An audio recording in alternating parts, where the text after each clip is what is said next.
आज यहाँ पे आए हुए सभी महानुभावों को, भाइयों बहनों को मेरा नमस्कार, सबको मेरा प्रणाम। मुझे बेहद खुशी है कि ये आज वेस्ट टू एनर्जी प्लांट, कूड़े से बिजली बनाने वाला प्लांट और खाद बनाने वाला प्लांट शुरू हो रहा है। और इस मंडी में जितना भी डेली बेसिस पे कूड़ा जनरेट होगा, वो सारे कूड़े से रोज़ बिजली बनाई जाएगी। दिल्ली देश की राजधानी है। राजधानी होने के नाते राजधानी जैसे दिखना भी नहीं चाहिए, उस लेवल की साफ सफाई भी होनी चाहिए। लेकिन हम देखते हैं कि बहुत ज़्यादा चारों तरफ कूड़ा ही कूड़ा रहता है। कूड़े के 3 बड़े बड़े पहाड़ बन गए दिल्ली के अंदर। ये जो आज प्लांट चालू हो रहा है, इसी किस्म के ढेर सारे प्लांट्स पूरी दिल्ली में लगने की ज़रूरत है। ये छोटा सा प्लांट है, 15 टन कूड़ा कुछ भी नहीं होता। उससे 1500 यूनिट बिजली डेली बनेगी, वो भी कुछ भी नहीं होती। छोटा सा प्लांट है, लेकिन ऐसे छोटे छोटे सैकड़ों प्लांट पूरी दिल्ली के अंदर लगने की ज़रूरत है। तो एक तरफ कुछ बड़े प्लांट भी लगे हुए हैं वेस्ट टू एनर्जी के, वो भी अच्छी बात है। और दूसरी तरफ बहुत सारे छोटे छोटे प्लांट पूरी दिल्ली के अंदर लगेंगे, तो हम फिर ऐसी सिचुएशन में पहुंच सकते हैं कि दिल्ली का सारा कूड़ा, चाहे वो मंडी से निकले, चाहे घरों से निकले, चाहे दुकान से निकले, चाहे फैक्ट्रियों से निकले, सारा कूड़ा जो है वो फिर इन पहाड़ों पे नहीं जाना चाहिए। कूड़े के पहाड़ों पे एक भी दाना कूड़ा पहाड़ों पे नहीं जाना चाहिए। वो सारे के सारा कूड़ा डेली खत्म हो जाना चाहिए। या तो खाद बन जाए, या उससे बिजली बन जाए, या वो फिर ईंटा भट्ठे में चला जाए। कहीं ना कहीं उसका रिसाइकलिंग होना चाहिए, तभी दिल्ली आगे बढ़ सकती है। नहीं तो ये कूड़े के पहाड़ का तो कोई अंत ही नहीं है। आज इनका ये हाल है, 10 साल बाद और इतने ऊंचे हो जाएंगे। उसके बाद तो अब अपने को इसकी तरफ ध्यान देना पड़ेगा। और उस दिशा में मैं समझता हूं कि आज ये जो छोटा सा प्लांट शुरू किया जा रहा है, इसका बहुत बड़ा महत्व है। प्लांट छोटा है, लेकिन इसका महत्व बहुत बड़ा है। दूसरी चीज आज मैं इस मौके पे चर्चा करना चाहता हूं। अभी अपने नगर निगम के कुछ डॉक्टर हड़ताल पे बैठे हैं। उनको कई महीनों से तनख्वाह नहीं मिली। ये हम सब लोगों के लिए बड़े शर्म से डूब मरने वाली बात है। जिन डॉक्टरों ने कोरोना के टाइम पे अपनी जान की बाजी लगा के हमारे परिवार और हमारी रक्षा की, हमारा इलाज किया, हमारी सेवा करी, उन डॉक्टरों को कई कई महीनों तक तनख्वाह ना मिले, ये सही नहीं है। और बड़ा संवेदनशील मामला है। एक तो यह कि इस मुद्दे पे बिल्कुल राजनीति नहीं होनी चाहिए। किसी को कोई राजनीति इस मुद्दे पे नहीं करनी चाहिए। सबका प्रयास ये होना चाहिए कि उनको उनकी तनख्वाह कैसे दिलवाई जाए। इस पूरे मामले को मैंने समझने की कोशिश करी।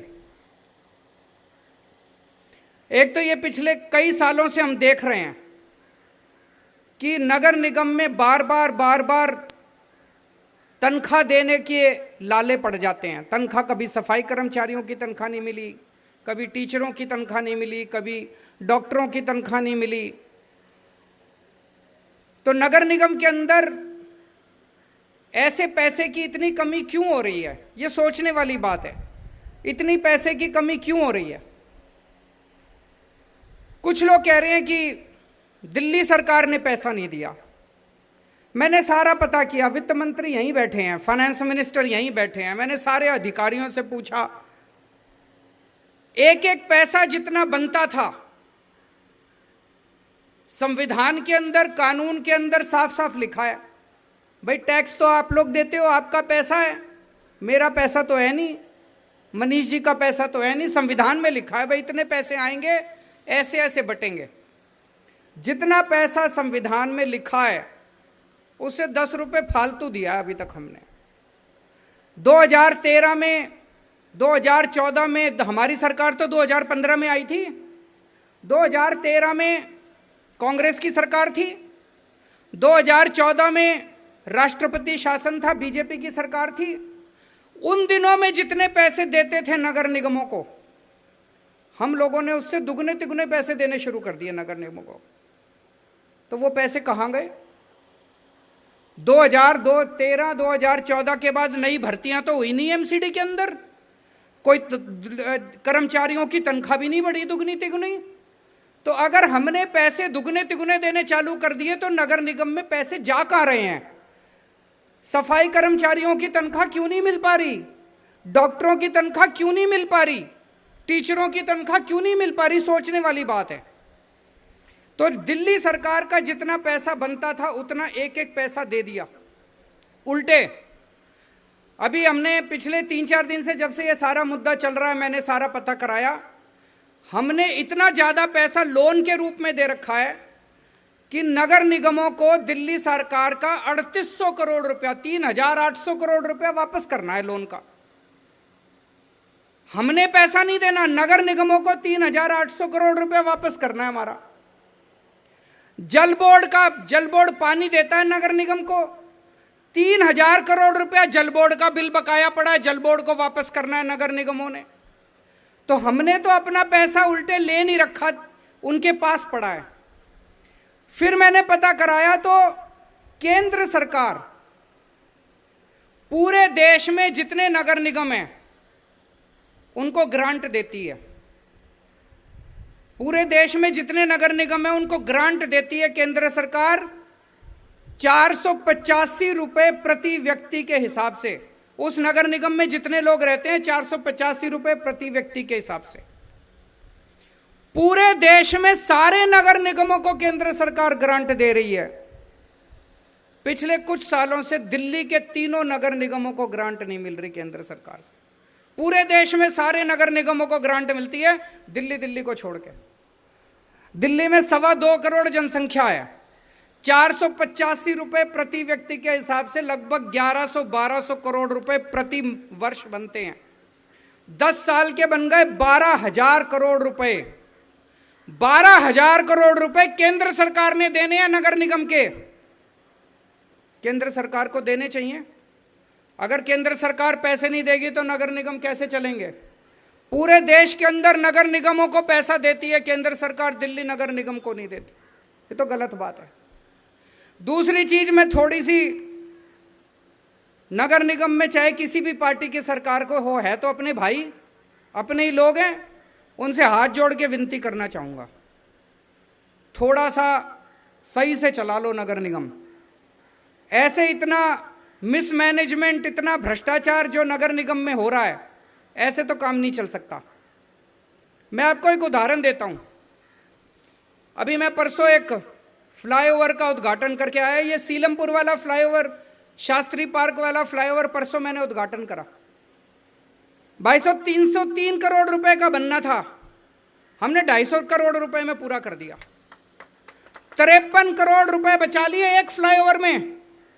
और अभी तक 6 साल में जितने फ्लाईओवर बने हैं दिल्ली में, हर एक में पैसा बचाया है। किसी में 100 करोड़ बचाए, किसी में 125 करोड़ बचाए, किसी में 75 करोड़ बचाए, किसी में 50 करोड़ बचाए। हर फ्लाईओवर में पैसे बचाए और 1.5 साल में पूरा कर दिया भाई साहब फ्लाईओवर। और दूसरा फ्लाईओवर एक है रानी झांसी फ्लाईओवर, वो नगर निगम ने बनाया था। 2006 में चालू हुआ था, 2010 में बन के तैयार होना था। 2010 में की बजाय 2018 में जाके बन के तैयार हुआ। 14 साल लगा दिए एक फ्लाईओवर बनाने में, 14 साल। और हमने बना दिया 1.5 साल में फ्लाईओवर, उससे डबल गुना बड़ा। 178 करोड़ रुपए का फ्लाईओवर बनना था रानी झांसी फ्लाईओवर नगर निगम वाला। 178 करोड़ के बजाय 750 करोड़ रुपए का फ्लाईओवर बन के पूरा हुआ है। एक फ्लाईओवर में 550 करोड़ रुपए ज्यादा लगा दिए। कहां गए ये पैसे? कहां गए ये पैसे? सबको पता है कहां गए पैसे। तो भाई साहब, इतने भ्रष्टाचार से, इतने मिसमैनेजमेंट से फिर जनता, आखिर जनता यही कहती है ना जी, कब तक दें टैक्स आपको? कितना टैक्स दें आपको? घाटे में ही चलेगा नगर निगम, फायदे में कैसे चलेगा? ऐसे तो नगर निगम नहीं चल सकते। आपको भ्रष्टाचार कम करना पड़ेगा, अब समय आ गया है। अब ये नहीं है भाई जब मर्जी पहुंच जाओ, पैसे दो जी, पैसे दो जी, पैसे दो जी। पैसे जा कहां रहे हैं?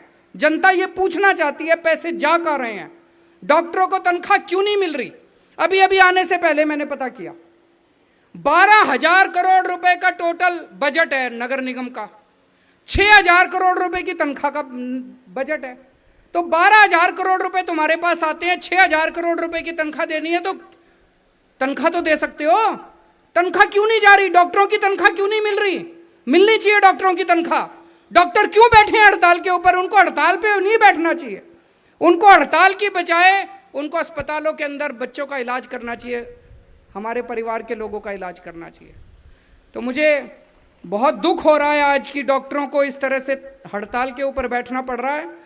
मैं केंद्र सरकार से निवेदन करूंगा, इस वक्त अगर मेरे पास पैसा होता, भाई साहब, दिल्ली सरकार भी इस टाइम बहुत ज्यादा घाटे में चल रही है क्योंकि कोरोना के टाइम है, कोरोना के टाइम में पैसा नहीं आ रहा, बिल्कुल टैक्स ही नहीं आ रहा हमारे पास, पैसा ही नहीं आ रहा हमारे पास। लेकिन फिर भी हम लोग किसी तरह से अपना मैनेज करके, ठीक मैनेज करके काम चला रहे हैं।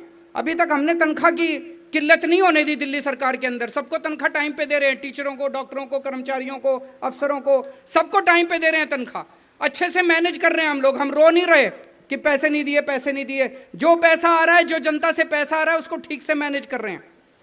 लेकिन मेरे पास, हमारे पास अगर पैसा होता दिल्ली सरकार के पास, मैं आज ही, चाहे संविधान में लिखा हो नहीं लिखा हो, जो मर्जी करना पड़ता मेरे को, मैं आज ही जाके डॉक्टरों की तनख्वाह दे आता। लेकिन हमारे पास पैसा नहीं है अभी, इसलिए मैं केंद्र सरकार से अपील करना चाहूंगा कि बेचारे डॉक्टर बहुत ज्यादा तकलीफ में हैं, उनकी कई कई महीनों से तनख्वाह नहीं मिली, उनके घर वाले उनका इंतजार कर रहे हैं, कोरोना ड्यूटी पे थे। ऐसे टाइम पे इनको तो हमें मेडल देने चाहिए थे, इनको मेडल देने की बजाय इनको हमने दुखी कर रखा है।